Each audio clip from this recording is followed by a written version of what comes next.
Yung mga sinasabi po nating existing practice na ngayon na ginagawa nila ay ano po ang legal basis nun?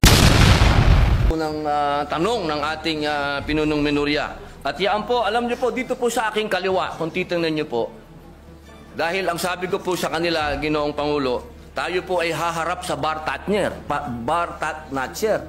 mathematician pa. Kaya kailangan po battery ng mga auditors ang kailangan po natin dito sa kaliwa. Ano po?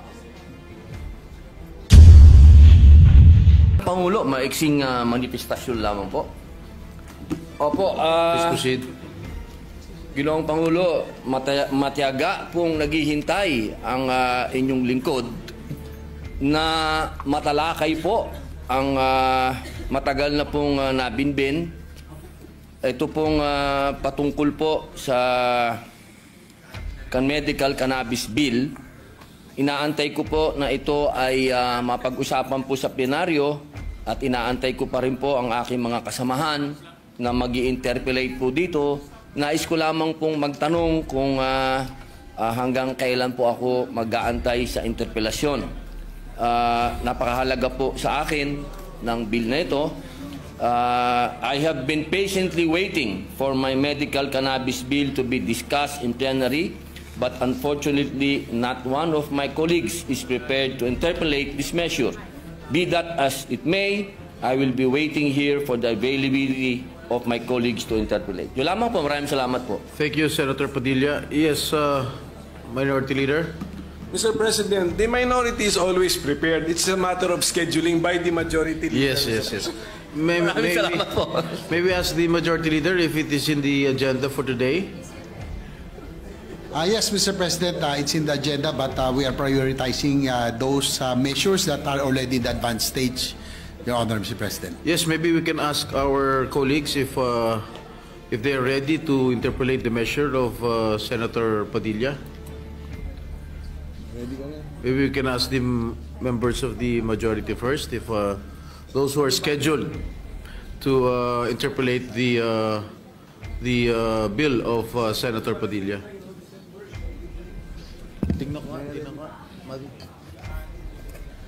I think those who are scheduled to interpolate the bill of Senator Padilla is this representation, Senator Win Gatchalian, Senator Pia Cayetano, Senator Joel Villanueva, Senator Rizzo Ontiveros, and Senator Coco Pimentel. I think, is Senator Sherwin ready to interpolate? He is here right now. The medical cannabis bill. We can tackle it. Yes, Mr. President, probably later on after we tackle some important measures, we'll talk to the members of the majority who will be ready to. Yes, we can proceed later if some of our colleagues are ready to interpolate the bill of Senator Padilla. Maraming salamat po uli sa ating pinunong minorya sapagkat napakahalaga po ng panimulang salita sa usapin nito sapagkat ito pong ating isinusulong, ito po ay bunga ng isang revolusyon na naganap sa ating bayan na ipinaglalaban po ang kaban ng bayan. Ibig pong sabihin, ito pong COA na atin pong binabanggit dito, Ginoong Pangulo, ito po ay napakahalaga ng papel nito sa ating bayan. Sapagkat kung atin pong babalikan ang kasaysayan ng ating bansa, nabuo ang revolusyon dahil sa kapabayaan, pangungurakot, pagnanakaw, lahat na po, sabihin na natin, kaya po nagbunga ng revolusyon. At kung titingnan po natin sa 1987 Constitution, napakalaki po ng papel ng COA. Ang sabi po dito sa Article 9, Constitutional Commission, ayan po letter D, Commission on Audit. Ayan po. Ginoong Pangulo, ang sabi po dito, the Commission on Audit shall have the power, authority, and duty to examine, audit, and settle all accounts pertaining to the revenue and receipts of and expenditures or uses of funds and property owned or held in trust by or pertaining to the government or any of its subdivisions, agencies, or instrumentalities, including government-owned or controlled corporations with original charters on a post-audit basis. Medyo mahaba-haba po ito. Kasi kasama po dito, pati po yung mga state colleges, lahat po ay sakop ng COA, Ginoong Pangulo. Ngayon, meron lang po tayong pinagdadaanan na siyempre po, sa takbo po ng panahon, mahal na Pangulo, hindi naman po pwede na magmula po 1987 na nagawa po itong saligang batas, ang pinakamataas na batas dito sa ating bayan, hindi po nagkakaroon ng mga hakbangin para palakasin pa ang binigay na kapangyarihan sa COA. Alam niyo po, Ginoong Pangulo, ang ating pong COA ay masasabi po natin na international na ang kanilang standard. Dahil sa amin pong mga ginawang pagdinig, ang COA po ay miyembro at palagi ang uma-attend ng mga international seminars at studies patungkol po sa pag-audit. Ang kailangan lang po natin ngayon, mga mahal kong kababayan, ay yung kapangyarihan na ibinigay po sa kanila ay palakasin natin. Hindi inuulit ko po Hindi po natin dinadagdagan. Wala po yan, bawal po yan. Ang gusto po natin, mahal na Pangulo, ay palakasin po yung mga ibinigay sa kanilang kapangyarihan. Kaya meron po dito sa ating panukala na mga bago pong probisyon. Pero ito pong mga probisyon nito, mahal na Pangulo, hindi na po ito bago. Meron pong ilan na pinapractice na, meron pong ilan na masasabi nating bago. Pero yung pong mga bago na yun, pagka atin pong pinag-usapan, ay parang hindi na rin bago. Kaya po, aking mahal na Pangulo at ang atin pong pinakamamahal din na pinunong minorya na pagka binalikan po natin ang kasaysayan, ako po ay talagang punong-puno ng kaligayahan sapagkat ang tatay po ng ating pinunong minorya at ang tatay ko po'y magkasama. Sila po'y magkasama nung panahon ng revolusyon. Kaya ito pong pinag-uusapan natin ay parang continuation po ito kung ano ang pinaglaban ng aming mga ama. Kaya ako po, mahal na Pangulo, hindi ko po sinasabing ako po'y eksperto, hindi po ako magaling sa batas, hindi din po ako mathematician, hindi din po ako auditor, ako po'y isang revolusyonaryo. Kaya ang hinihingi ko po sa aking mahal na kaibigan, sa ating pong pinunong minorya, ay maging kapartner ko po siya dito sa paglinang ng panukala na ito.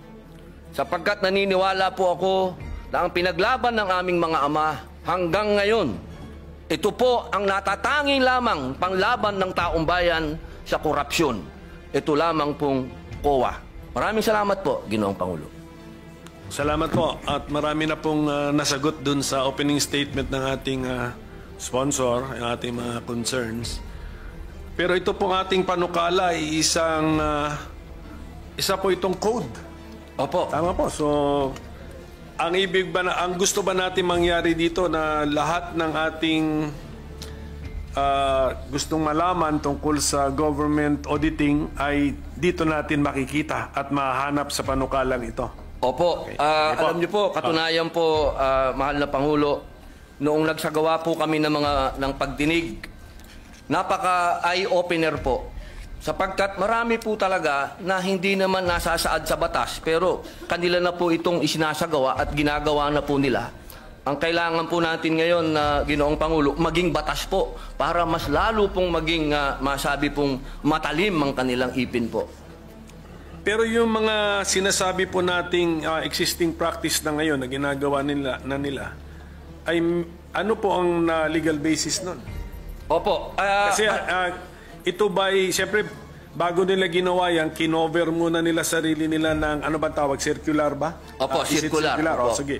Ano po ang legal basis ng Commission on Audit para sa kapangyarihan nila sa pag-issue ng circular? Opo, napakaganda po ng tanong ng ating pinunong minorya. At yan po, alam niyo po, dito po sa aking kaliwa, kung titingnan niyo po, dahil ang sabi ko po sa kanila, Ginoong Pangulo, tayo po ay haharap sa bar Tatnatcher. Mathematician pa. Kaya kailangan po, battery ng mga auditors ang kailangan po natin dito sa kaliwa. Ano po?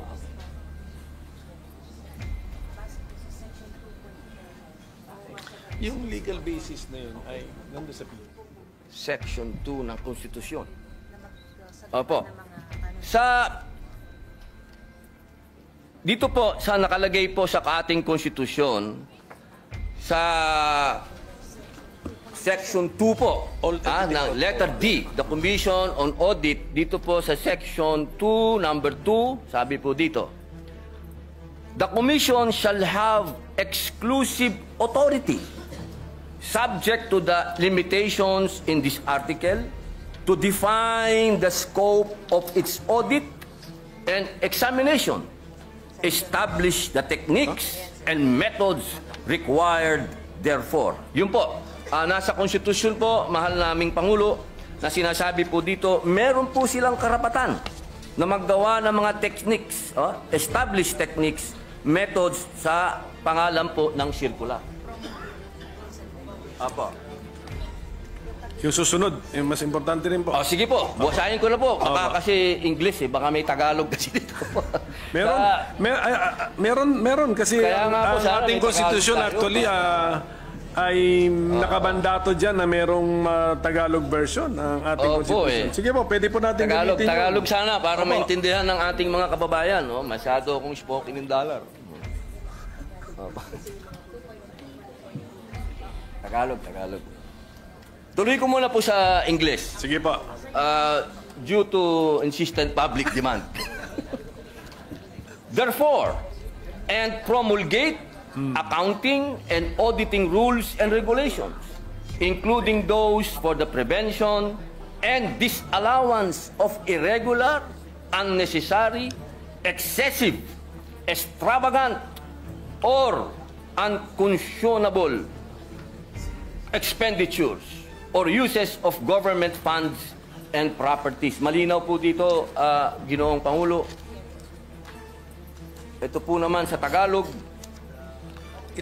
dapat magkaroon ang komisyon ng tanging otoridad batay sa mga katakdaan sa artikulong ito na magtakda ng saklaw na audit at pagsusuri nito, magtatag ng mga kaparaanan at pamamaraan na kinakailangan ukol doon at maglagda ng mga tuntunin at alituntunin sa pagtutuos at pag-audit kabilang ang mga ukol sa paghadlang at di paghintulot sa mga paggugol o paggamit ng mga salapi at ari-arian ng pamahalaan na tiwali, hindi kinakailangan, labis-labis, maluho o hindi makatwiran. Yun po, Ginoong Pangulo.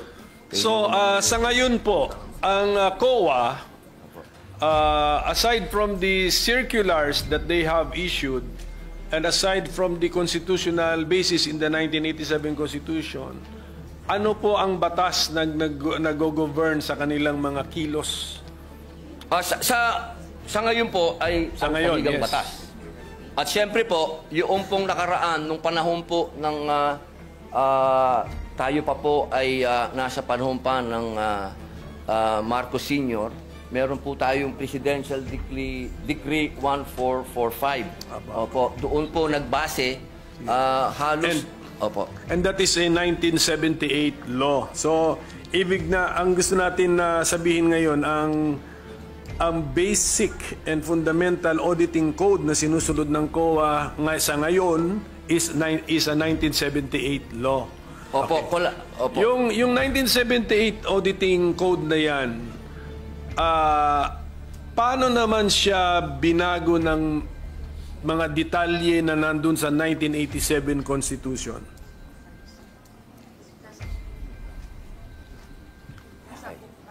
Opo. Ng 1987 Constitution. Ayan, napakaganda po ng iba talaga pala pag may battery ka dito po. Opo. Ito po, ang sabi po nila, nandoon po ito sa Book 5 ng Admin Code of the 1987 Constitution. Meron po ba tayo? Book 5. Of the admin code. Opo, Admin Code. So, meaning to say, according to our resource persons, Book 5 of the Administrative Code of 1987 repealed, even indirectly, repealed or replaced the June 1978 Government Auditing Code? Or ano sila, complementary sila? Opo. Opo. Okay. Siya daw po ay complementary. Okay, sige. Opo, Kaya nga, ang tanong ko nga, Mr. Opo. Okay. So, ang gusto nilang sabihin sa atin is, sa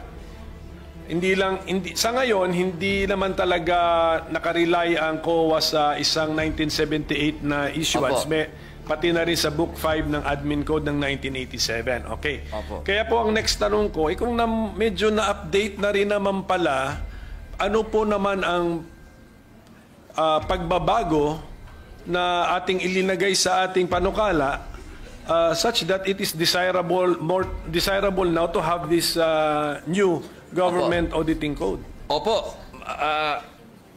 Opo, pwede po natin itong isa-isahin kung ano po yung mga bagong provision. Mga bagong idea muna. May mga bago ba tayong idea o bagong approach dito sa ating panukala? Kasi kung unless sasabihin nyo po sa amin na Opo. yung circular, pinagsama-sama lang natin lahat at ginawa nating code. Ganun ba ang ginawa natin dito sa panukalang ito o hindi? Katulad po ng sinabi ko po kanina, Ginoong Pangulo, meron po kasing sa takbo po ng panahon, meron din po silang mga ginagawang pag-aaral sa abroad. Ano po, opo. At yung mga best practices po ngayon sa abroad, gusto din po natin maisagawa. Pwede akong sumingit tungkol dyan. Opo. Ang ating bang COA chairman ay chairman ng isang international organization sa ngayon? Para pagkaalam ko, chairman ata siya ng isang international organization. So, Siya po ay member po. member. Opo, Okay, member automatic po siya. na may Opo. member tayo. Sige po, so continue sir. Kung ano yung kung may bago bang ideya dito sa ating panukala na hindi pa captured ng Book 5 of the Admin Code and the 1978 General Auditing Code tatawag na, or Government Auditing Code, yes. Opo. Kasi po may mga kaso po din, marami din pong mga bagong na desisyon ng Supreme Court na mga kaso po na nakakapag-define po ng mga kailangan sundin ng COA o sundin ng mga tao po. Opo. Kaya kailangan po yung mga batas na bago, ito pong ating ginagawa na mapalakas po para maisama na rin po yung mga Supreme Court rulings po na may kinalaman po sa COA at yung mga practices na rin po ngayon ng COA na ginagawa na rin po nila na maging batas po. Opo. Siguro po, Mr. President, maganda yon. Kung mabigyan lang tayo ng idea o sample ng ating sponsor, Opo. ano ang mga bagong ideya na nakuha natin sa jurisprudence na ilinagay na ngayon natin sa panukala? Ano ang mga bagong idea na nakuha natin sa ating participation sa international organizations and fora na ilinagay na rin natin ngayon sa ating panukala? So para masundan po natin yung mga bagong Opo. ideya sa ating panukala. Meron po ito, kaninang umaga, amin itong pinag-aralan. Section 27 ba yun? Sandali lang po. A minute suspension, Opo. Mr. President. Opo. Session is suspended for a minute. Was in the process of answering the question already, Mr. President. So, Opo. Ginoong Pangulo, meron pong mga pangyayari katulad po ngayon, ano po, habang iniaantay po natin yung para sa Supreme Court, tatalon lang po ako. Katulad po sa Section 60, sinasabi po dito, Ginoong Pangulo, na katulad po kahapon, napag-usapan po natin yung e-governance. So dito po sa Section 60 ng ating panukala, nasasabi po dito, ay dinagdag po natin ang electronic transaction, katulad ng electronic documents, electronic collection, and electronic project. Ito po na rin ay pinapractice na rin po ito ng COA po sa ngayon. Yan po yung isa po na masasabi po nating malaking pagbabago. Opo, at dito naman po kanina, nagkaroon po ng kaso na dinesisyonan po ng Korte Suprema. Meron na? yes. Ito po yun, ano? Section 27, matagal na po itong pinapractice ng COA. Ito po ay patungkol sa pagbabawal sa mga private entities for rendering audit or related services